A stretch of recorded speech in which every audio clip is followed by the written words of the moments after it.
And so we welcome now our family that is joining us via Facebook and also those who will be viewing and our YouTube channel.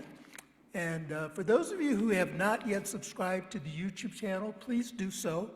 It helps with the algorithms to get our message spread out into the larger universe. And so our talk this morning is Infinite Possibilities and Sacred Kinship. Last week, I introduced that our Centers for Spiritual Living global theme for this year is Open at the Top. And this was an expression that we coined from our founder, Ernest Holmes. And it's an invitation to continue to be open to a higher love, to the good, to the joy, to all of that is in our lives.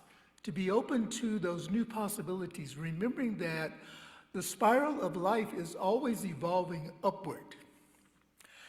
And so I am happy to introduce our Monterey Center for Spiritual Living theme for this year, and that is Expect the Best. Expect the best. And this emerged out of our visioning on Tuesday evening where we gather and vision for our community.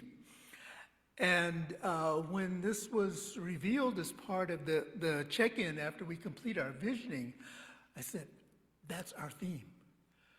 And so I reached out to the person who experienced the download and got permission to share it, and I took it to our practitioners and to our ministers, and everyone is enthusiastic about it, and I'm inviting you to join that enthusiasm train as we expect the best for our center.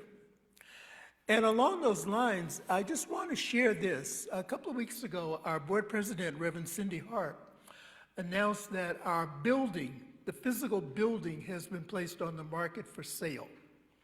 And the members know some of the background behind that. But I want to assure you that we are not closing. We're not dissolving the center. We're merely selling the building. And depending on the outcome of the sale, what may be negotiated in that, there may be a possibility for us to continue to hold our Sunday services here, or we may be looking for a new location. However that materializes, we expect the best.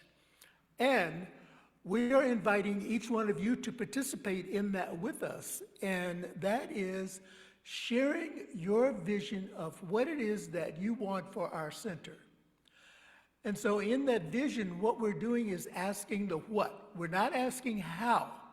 We don't need to figure out the how that is going to emerge. It will resolve itself. We want to know we want to know your what. What inspires you to come and be a part of this community? What is it that you would like to see as part of the Sunday service? What changes would you like to see in the flow of the service? It's an opportunity for us to let go of something that has served us and has served us well, and also to be open at the top for new possibilities. And I heard this quote this morning from my meditation teacher, and it reads, life is not meant to serve our fears. And so I know that, having been at this physical location for a very long period of time, there's probably some fear and some angst about what's next. And this is our opportunity now to practice one of our spiritual practices, and that is visioning, and to just ask, what's next? And another way you can participate in that is I will not be here next Sunday, but on the last Sunday of the month, I will have journals. And I'm inviting you to have a dedicated journal where you enter your notes for what it is that you vision for our center. And we'll do a little visioning practice here during a part of our Sunday gathering.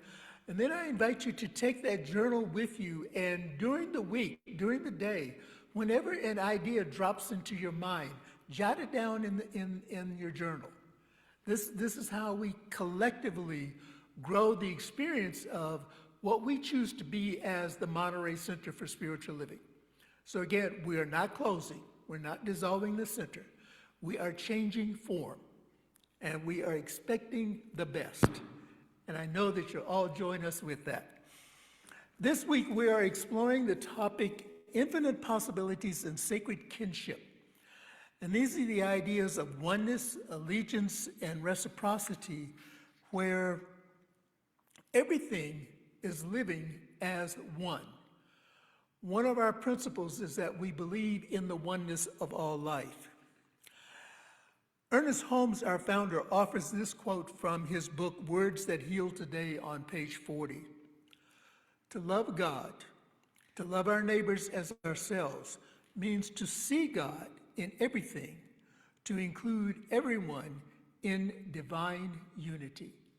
And this is what we're about. We're about seeing each other in divine unity. Yesterday, I had the opportunity to have lunch with a group of friends up in the Bay Area, and we have a connection that goes back about 10, maybe 15 years. And it was just nice. Even initially, there were 10 of us that were going to be together, and because of the way that life does happen, there were 5 of us that showed up. But we laughed, and we laughed, we ate, and we laughed some more, and it was just a grand time being together and experiencing the oneness of life. From a science of mind perspective, this quote by Holmes, to love God and to love our neighbors as ourselves, means to see God in everything and to include everyone in divine unity. This quote is a reminder to recognize the divine presence within ourselves, in every person, and throughout all of creation. Ernest Holmes taught us that each individual is an incarnation or a unique expression of the divine. And that is the divine presence that is within us. It is not outside of us. We're not looking out. We're not looking up to the sky for an entity, for a being that is divine, that is guiding us or is controlling us. We're recognizing that the very essence of creation is what is created within each and every one of us. So when we say that we are expressions of the divine, we are representations of this creative energy that dwells within us. And as part of our theme for this month, the ancestral wisdom, we look to incorporating indigenous ideas that can deepen and expand our science of mind beliefs. And this week we focus on the people of the Haudenosaunee Confederacy. And this is a region in the upper Northeast. And it's composed of 5 powerful Native American Indians, also known as the Iroquois. There's six nations. This powerful alliance of 6 indigenous nations formed a northeastern unity in the great law of peace for a lasting union and peaceful decision-making body. So they come together as a group, and there is a collective decision-making body that takes place within these 6 tribes. And each one of them symbolizes a shared territory, with each nation having distinct roles, governed by clan mothers and chiefs. And they also had an influence on our early American democracy. This week, the first 4 Sundays in January, generally we go to our roots, which is the Science of Mind textbook, and we look at the introduction, which is 4 parts. And so this week we're looking at part 2, sometimes referred to as chapter 2, of the way it works, asking what we might create together with the infinite power that we're given. Imagine a more expansive way of living with infinite possibilities and sacred kinship. And this can be a part of our visioning for our center. What are the infinite possibilities? That's a question we can ask. What are the infinite possibilities that are within each and every one of us that is waiting to come forward? There's a universal mind, a spirit, and intelligence, which is the origin of everything. This universal life and energy lives in humanity and in all forms, inviting us to honor the divine everywhere. When we see God in every person, we naturally cultivate relationships to build respect, compassion, and reciprocity. We understand that we are kin, interconnected, and mutually responsible for one another's being.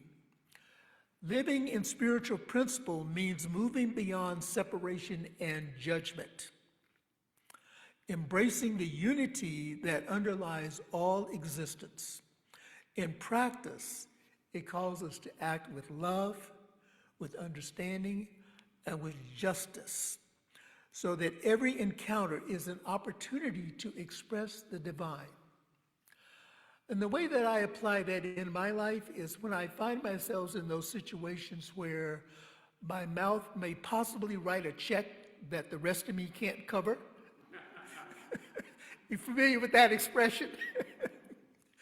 What supports me is to remembering to pause and take a breath and just ask, is this worth the fight that I'm not going to win in the first place? This is one of the ways that I use the principle to express my divinity with another person. Am I always successfully doing that? No. However, I do remember to pause. And what follows the pause hopefully will be something that is affirming rather than unaffirming, if that's a word. The law that Ernest Holmes referred to as the law of life is unlimited. Our belief sets the limit of our demonstration of this principle, which in itself is without limit.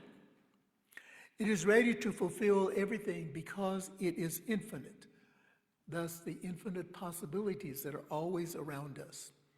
God, as infinite love, is always available, expressing through us as unique individualizations of the divine. When we expand, we sense what is possible. We open our minds to a greater good, and we tap into the infinite possibilities for our lives and for the world around us. When we live with awareness of divine love, each moment is filled with endless possibilities to create harmony, peace, and wholeness.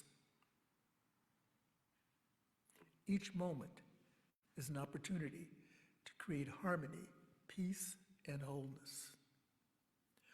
Regardless of what is going on in the world of effect, we're at choice to create within ourselves harmony, peace, and wholeness. And as we align with our beliefs with the limitless nature of spirit, we become powerful co-creators able to manifest more love, more peace, and abundance, not just for ourselves, but for all. Because what we do and how we show up within our thoughts reflects out into the world. That's why we could say each one of us makes a difference. And we can make a difference for good, or we can make a difference for angst and anger and fear. My choice is to make a difference for good. Reciprocity means giving back, not just taking, and recognizing our responsibility to all of our relations. And when I talk about relations, I'm talking about all of life, human life as well as the animal life, the life of the winged ones, the life of all that there is. We encompass it all. Expanding our worldview to incorporate ancestral wisdom means asking ourselves, to what do I pledge my allegiance? Am I ready to make a commitment to the kinship of all life? Where am I pledging my allegiance? Where am I showing up? Where am I doing something to make a change for the good in my life and in the lives of others?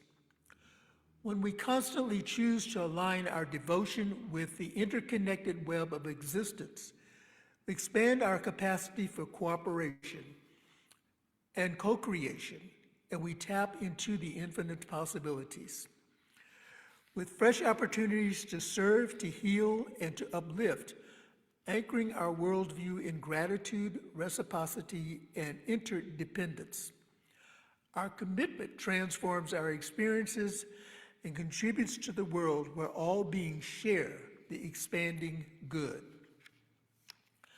Science of Mind calls us to recognize that we are powerful co-creators, limited only by the boundaries of our own beliefs and creativity.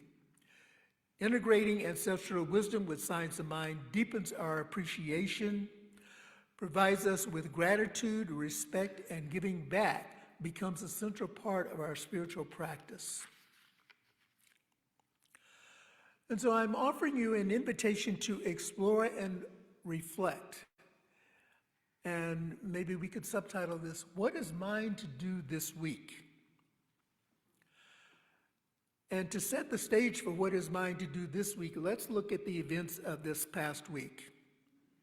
The events of this past week remind us that the way power is used and the lives it touches are never far apart. Lawmakers are signaling concern about the unilateral use of force by our government and the proper balance of the branches of government.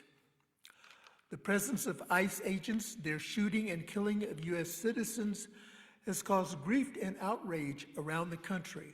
Protesters and leaders are calling for accountability. These two stories, one about the role of the United States in the world stage, and the other about life ended on our own soil, may seem different, but both raise a common question.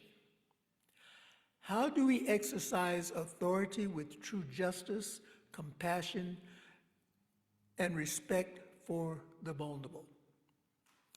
How do we exercise authority with justice, compassion, and respect for the vulnerable?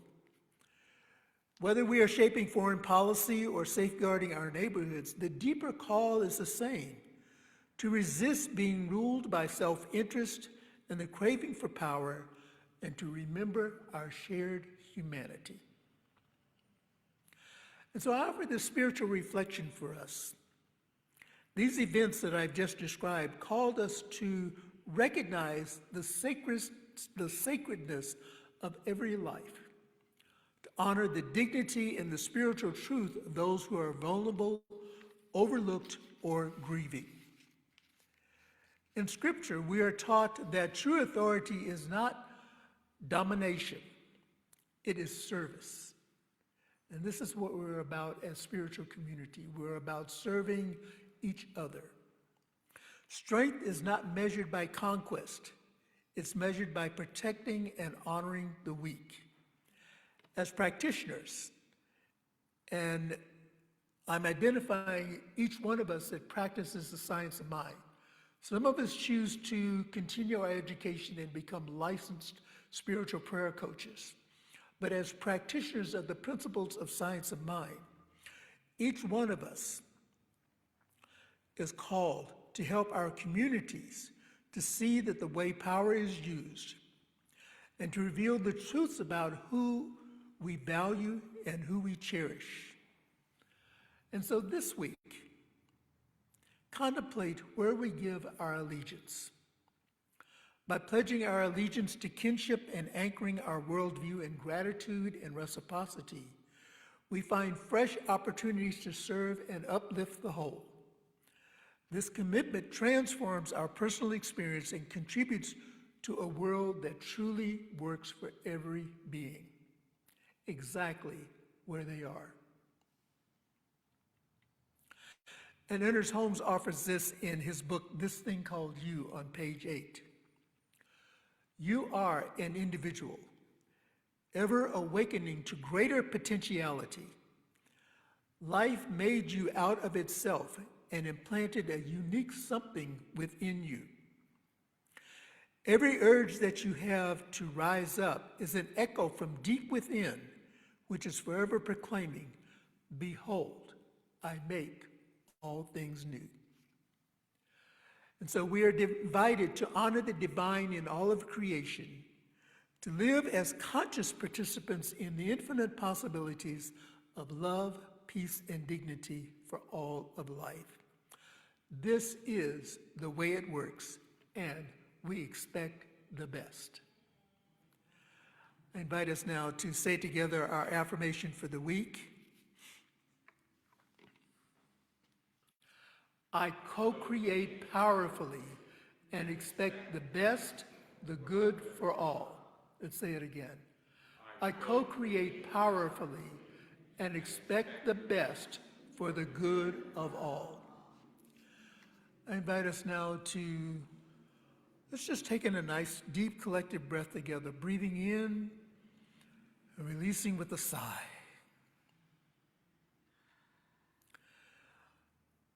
And in this moment of quiet and silence, I invite us to go within as we pray together, knowing that there is only one life. That life is the life of the infinite. Creation expressing itself in and through and as everyone and everywhere. I know that I am one with all of creation, and as I affirm this truth for myself, I affirm it as a truth for all people and for all beings everywhere and at all times. There is no place where God stops and we begin. And there is no place where we begin, there's no place where we stop and God begins. We're interconnected in this web of life. And so this morning I speak my word for inviting in the ancestral wisdom, the wisdom of the ancestors, knowing that it supports the principles and practices of our teachings of oneness and kindness and peace and joy and love and harmony, where all people are valued, all beings are valued. This interconnected web of life that is so entwined within itself that only fear can separate. And so I am saying no to fear. I am demanding that fear step aside. It has no place in my life. And if you're willing, I'm inviting you to join in that affirmation with me, that fear has no place in my life. Only joy, only beauty, only creativity expands from my thoughts, from my words, and from my actions. And I pray for our nation. I pray for our local communities, and I also pray for our global community, knowing that the web of life connects all of us in some way together. And so as we proclaim and affirm that there is a power for good in the universe and that we can use it, that we truly are open at the top and we expect only the best to come into our lives in all of the forms that the best comes into us. I speak my word this morning for those who are experiencing a variety of life transitions in their lives. And I especially lift up our beloved friends and members of our community, Leroy and Jacinth Appleby. One of Jacinth's sisters made her transition on yesterday, and we know that the life of her sister Carolyn continues in a non-local form. And for those who are also experiencing transitions of loved ones or family members in your lives, remember that life is eternal. In this form, in this expression, we appear and then we disappear. And yet life is continuous. And so each time we recall a loved one, they live on in our lives, they live on in our hearts. And may these experiences always be uplifting, bringing a smile, a remembering of the good that is continuing to flow in and through all of life. And for those who are experiencing other transitions in their lives, the transition of perhaps right livelihood in the form of employment, a business idea that is coming into fruition, a job change that provides greater opportunity for self-expression and for increased abundance and income. For all it is that makes life worthwhile and meaningful, I affirm that it is happening right here and right now. And all that is required is that we say yes. Say yes to Spirit, yes to guidance, yes to that infinite possibility that is bursting forth from each and every one of us. And I also bless those places where people are gathering in the name and nature of the one life, knowing that all paths lead back to this place that is called home. Remembering that we are spiritual beings that are expressing in this human existence, and we're on this journey back to our spiritual home. And so for this and for so much more, I am eternally grateful. Releasing this word into that law, which always says yes, knowing that the demonstration is complete right here and right now, even if I can't see it, I know that it's working for my good. I just allow this to be. And if any of what I have said resonates with you in any way, please affirm it with me by saying, and so it is.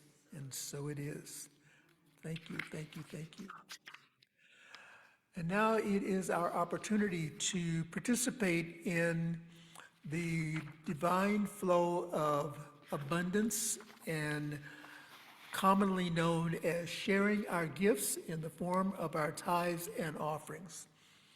We have a statement of abundance that I invite us to say together.